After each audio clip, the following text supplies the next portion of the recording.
Hello नमस्ते सबैजनालाई। म चाहिँ आज गाउँतिर आइसक्यो अनि अघि नै आइपुगेको अनि यहाँ माथि यता डाँडातिर आएर सबै यसो भिडियो बनाउँदै हो। यहाँ छ त यस्तो छ त गाउँ चाहिँ पुरै जङ्गल ढाकिसकेको छ। यो चाहिँ मेरो घर हो, एकदम कुनामा छ यो परको चाहिँ।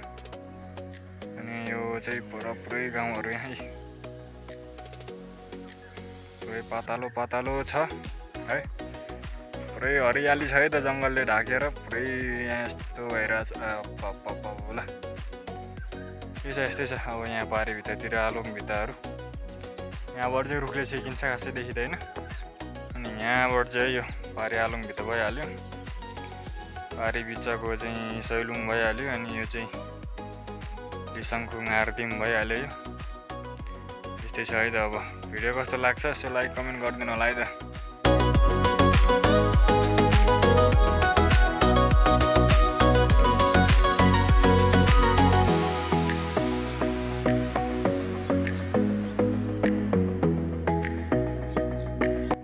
फेरि अब यतापट्टि चाहिँ यहाँनिर कति धेरै वर्षपछि आफ्नै आँगनमा यहाँ चाहिँ भोगटे पनि फल्याएर छ है। यो देखेर पनि एकदम खुसी लाग्यो। धेरै पछि भोगटे पनि फल्याएर छ भइहाल्यो। अनि अरू चाहिँ खासै हावाहरू पनि फल्याएर छ। खै काँक्रा चाहिँ खासै देखिनँ मैले।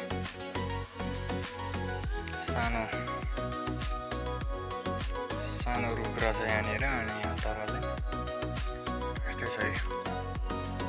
यता चाहिँ अब तल जाँदैछ खालेर। घारी छ।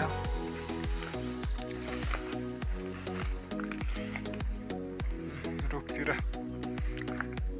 अरू पनि लठारम्मै छ। लहरिया भन्छ यसलाई चाहिँ है। फेरि चाहिँ लहरिया भन्छ। अलिअलि यहाँ पाकेको छ एउटा दुइटा। अरूको बोट छेउतिर ल यहाँ चाहिँ तलपट्टि खासै देखिने क्यारे अलिअलि केरा पनि फलेछ।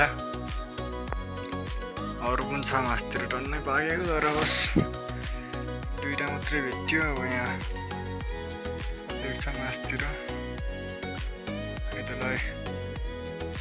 ल सबैजनाले